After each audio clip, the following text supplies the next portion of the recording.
Vay, qanday mehribon bolajonlar. Bugun kim onasiga yordam berdi? Men choy damlab berdim. Onam juda xursand bo'ldi.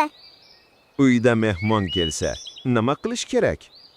Mehr bilan kutib olish va xush kelibsiz deyish kerak. Ota charchab kelsa, nima qilamiz? Uning yoniga borib, suv olib beraman. Dam olishini aytaman. Singling yoki ukang o'ynab yig'lasa, nima qilasan? Uni ovutaman. Bo'ldi, yig'lama, deyman. Kim har kuni ota-onasiga rahmat deydi? Men deyman, chunki ular uchun har kuni minnatdorman. Uyda tartib saqlash nima uchun kerak? Chunki tartibli joyda hamma narsa topiladi va hamma xursand bo'ladi. Onangiz ovqat pishirayotganida nima qilasiz? Yordam beraman. Sabzini tozalayman yoki suv olib kelaman. Kattalar gaplashayotganda nima qilamiz? Jim turamiz va faqat ruxsat bilan so'zlaymiz. Uy ishlarini kim bajaradi?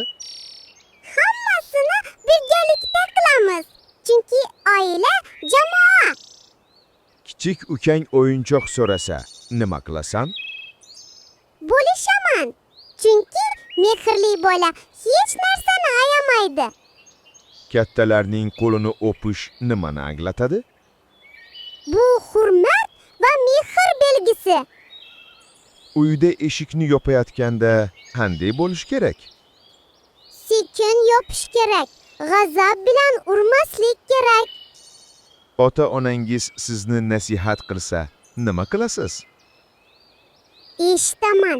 Chunki ularning so'zi tajriba va mehr.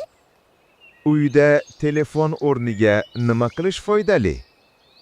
Kitob o'qish, rasm chizish yoki oilaviy o'yin o'ynash. Ota-onangizni xafa qilib qo'ysang, nima qilasan? Kechirim so'rayman va xatoni takrorlamayman. Uyda kimga ko'proq hurmat ko'rsatish kerak? Hammaga, ayniqsa ota-onaga va kattalarga. Uyda so'zni qanday ohangda aytish kerak? Yumshoq, muloyim va odob bilan. Agar mehmon bola kelib, o'yinchoq so'rasa, nima qilasan?